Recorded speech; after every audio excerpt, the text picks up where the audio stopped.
Everybody, my name is Paul. I'm a country realtor in the western part of Virginia near Lexington. And my specialty is rural property, homesteading, farms, and that sort of thing. Now, today I'm going to talk a little bit about the decision to make a homestead or live in the countryside, which a lot of people are doing these days. And a lot of people don't really know how that whole system works. I've made a bunch of other videos, but the old style of living was not the suburban lifestyle that many of us grew up with. Even my generation, I'm 69, some of us grew up in a suburb. I didn't. I grew up basically in an open area. But a lot of people these days are getting tired of those suburbs, and they want to have a little better place for their children to grow. So they're going to go out and make a homestead. So it's quite a big process, and let's talk a little bit about whether you should buy one that's already existing or whether you could try to build something from scratch. And if you do build something from scratch, then what's the best approach? What are the priorities and that sort of thing? Because it's a long process. If you drive around Virginia, you'll see so many beautiful little homesteads. And so many of them have just kind of evolved very slowly over the years.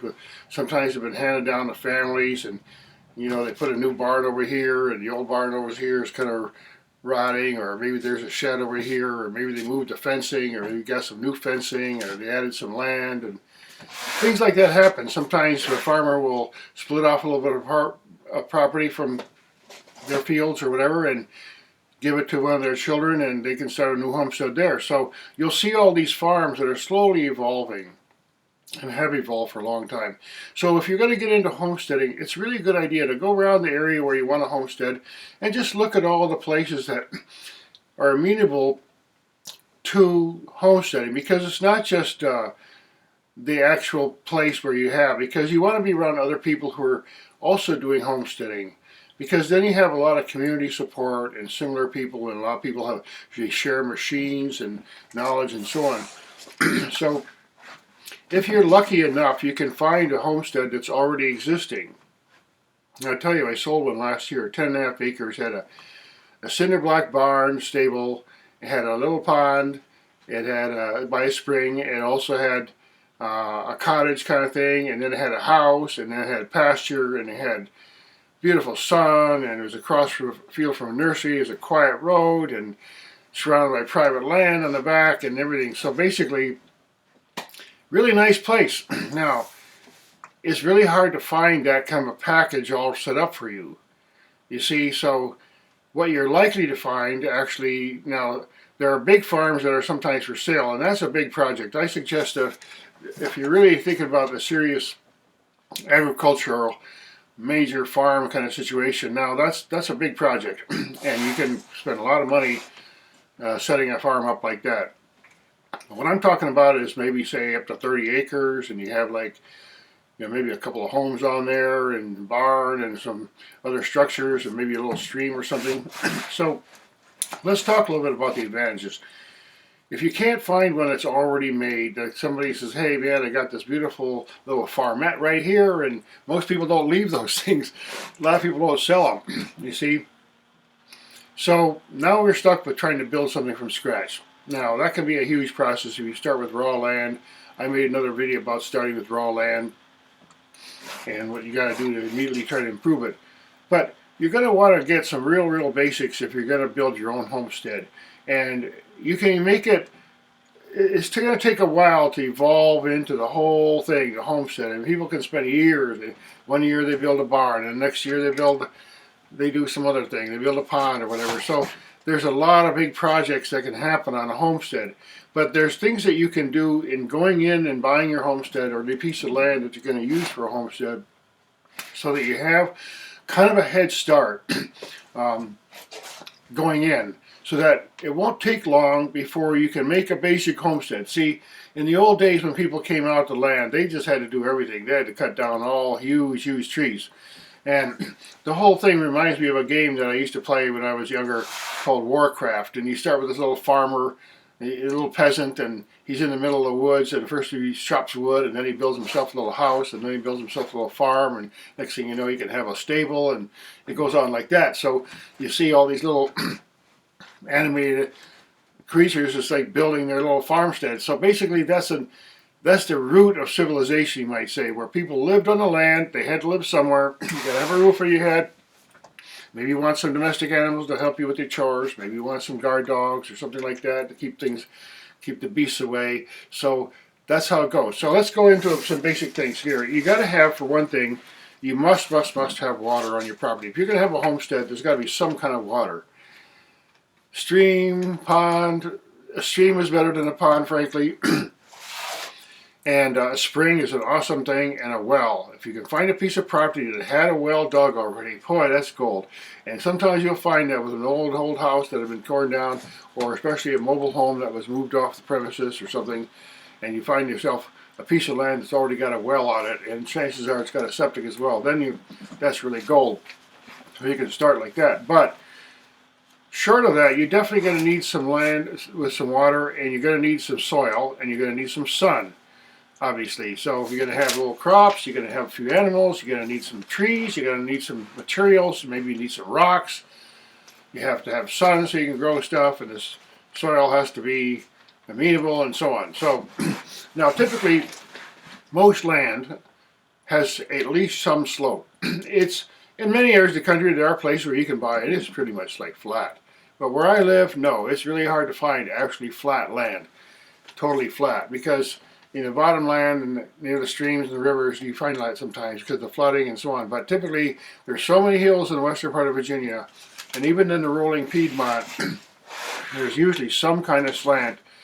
So that, you think about where you're going to put a house or any kind of structure, where you're going to put your driveway, because you're going to be dealing with a little bit of that slant. And frankly, topography matters in a farm, because you do want some slant, because sometimes if you have a little bit of a slant or maybe a little ravine, you can collect water and funnel it down somewhere and harvest that water and use it for some things. But if it's too steep, then every time it rains, it's just going to be a roaring down the hillside and wash out your driveway and so on.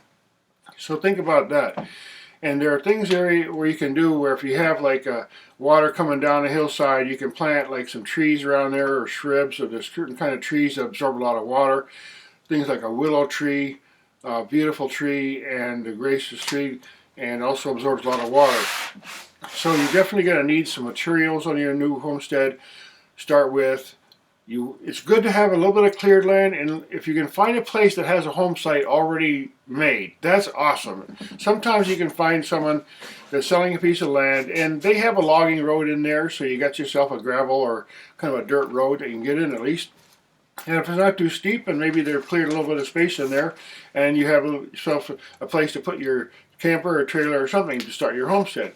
So when you go in and buy, if you're going to build from scratch, which is a very good option, especially if you want to customize, just realize it's going to take quite a bit of time to really make it a full blossom homestead. But at the same time, you can get elements in your purchase of your land so that as soon as you get it, that you can use it right away. So let's take a look here at some of the other things on the list here. There's a saying in aviation that if it's important, have a spare. So water. Let's talk about water. If you are so lucky as to have a well on the property that you buy, and a stream, and a spring, that's really gold. Because there are times when a spring will get really low, and if there's a creek on the property, there are some creeks, and sometimes in the hot months of the year, they go down to basically, there's no pools there anymore, so there won't be any fish. Maybe for days. I know a place nearby where I live that there are times in the summer where I saw that creek go down to basically the pool under the bridge. There was nothing. But then there are other times when it was like so overflowing. So when you have a stream on your property, understand, look at the way that the channel is shaped, because sometimes you'll see that if the stream is really low right now, and you'll see that there's evidence that once upon a time there was some pretty serious water rushing down that place. So think about that. But if there's a stream on the property and it does go low, it means the soil is taking some in, and it goes down into the soil or whatever, and that means the soil will drain so you can have a septic tank and so on. But if it's clay and that sort of thing, the water will just roll over it, and it's not going to absorb very well. So keep an eye on the water situation when you buy land if you're going to build a homestead. And the slope, the sun again, take a compass out there and say, okay, well, where's the south? Because I lived in a place one time where the back of the deck faced south, beautiful cornfield back there, and the sun and the moon went all the way across from left to right. So we'd be out there in the full moons and be, that's just beautiful, just bathing in the beautiful moonlight, and you can totally see with no obstacle. If you have that kind of situation with the sun, you can get really, really high utility solar percentage, because if you have the right facing kind of a land, and you can spare a little bit for those panels, and you can position it, say, ideally facing exactly sun toward the south, and maybe even just angled slightly, or then you can tilt them sometimes, the panels. So think about that. If you plan to go off grid, think about where you're going to put your solar panels, because it's not always the best place to put them on your roof. Your roof, a lot of trees, especially some of these older houses, they're sitting near trees that are shading, and they weren't built with the idea that putting solar on there. On the other hand, you get some of these suburbs, and there's hardly any tree to be found, and just like one after another. Well, there's a lot of sun going on those roofs, so you can pretty much put some solar up there usually. But in the countryside, you're going to get a lot more shade and terrain situations where solar might be impacted and so on. Driveways in, that's very important, your access and your road situation. That's another thing to look for if you're going to build a homestead. How easy will it be to get in there? And not only that, but how far back from the property line can you set your house before maybe slopes or before the terrain slopes? I've seen some houses that are like, okay, the terrain goes like this, and there's a place for a house for a while, and then all of a sudden just drops down like that, or else it goes up like that or something. So you want to have an idea going in where you're going to position your buildings, because someday you might want to build a barn, or you're going to get a shed put there or build one, and then you're going to have places to store your materials and so on. So you want to start thinking about that going in when you buy a property. Okay, how am I going to expand this place, and where am I going to go first? If you have a place going in where you have not only a home site, but there's some nice soil exposed where you can have a nice sized garden. I sold a property last year that had about an acre, about 45 acres of land, mostly wooded, but it had about 2 or 3 acres of roughly cleared land, and the soil was gold and it hadn't been touched in years and years with any kind of herbicide, and it was beautiful sun there. Although it wasn't perfect sun, you had quite a bit of sun exposure, but again, you know, being the country and the slope and everything, the trees, some of the trees get slowly higher and higher and higher, so keep that in mind too when you put your garden, because if you have your garden and then there's a tree between you and the sun, it slowly gets higher and higher, and next thing you know, your garden's in the shade. So think about that. Take a compass out to your property when you buy a property and see, you know, scout it out that way. Can it handle animals? Fencing, where are you going to put your fencing? There are sometimes you find property has natural barriers, such as a stream or something, or a river, and you know your cattle aren't going to go across there. But you know, you want to think about where you're going to have your fences. And if you have the right kind of materials on your property, like some small trees that you can cut down with 6 or 8 inch beams, or you can make them into beams for making a fence. And setting up you can even make shelters out of them. You can make kind of the old style kind of log, a lean-to, some kind of a lean-to, easily, just basically some kind of a area to put your tractor or something and get out of the rain. That's also a really good thing to start planning for immediately when you take possession of land, because you can buy a mobile little trailer or something and bring it there on vacation, or when you first stay there, you might want to bring in a mobile home or one of those RVs or something. But you're also going to want a shed, because then if you're going to use it for recreation, then that shed you can lock it, and you can keep stuff out of the rain and the elements and so on, and protect your machinery and so on. So all this stuff, think about if you're going to start building a homestead. If you do find a place that's for sale that is a homestead roughly already, and they do come up for sale, think about, you'll probably find some older structures. You might find a lean-to that's on the property, and maybe a barn is 30, 40 years old and it's functional, but it, you know, definitely needs some cosmetics by now. So think about that. You know, you can find something that's somewhat run down, because a lot of people didn't keep the farms up in the old days, and people moved out, and then the young people got them and they weren't farmers. Maybe they had a couple of, you know, a few animals, but they weren't doing the full farm thing anymore. So the big old barns, you see them on the side of the road, sometimes they're just slowly decaying because it costs a lot. Now you can actually harvest the lumber on some of these old barns and make quite a bit of profit.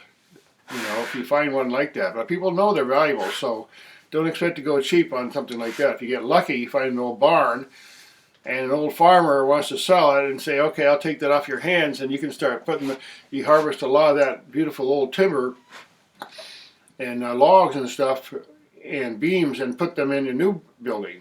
So that's another thing. Buy something that's like kind of on the lower end of something. You'll find, I sold a property last year, a 1908 house, well over 100 years old, and it showed people had not cared for the property, but the timber had grown up and bigger, so it was really nice that way. And you could see on the satellite maps that once upon a time it had more land cleared, so the trees in that area were a little bit shorter and smaller. So think about that too. All the trees on your property that you buy are not going to be the same size. There may be some areas on a piece of property that you buy that were cleared once a long time ago and haven't been maintained for a while, so you can harvest some of those and use them for materials and expand into the area that has the smaller trees or their lower brush, rather than try to expand to an area that has large trees this big, you see.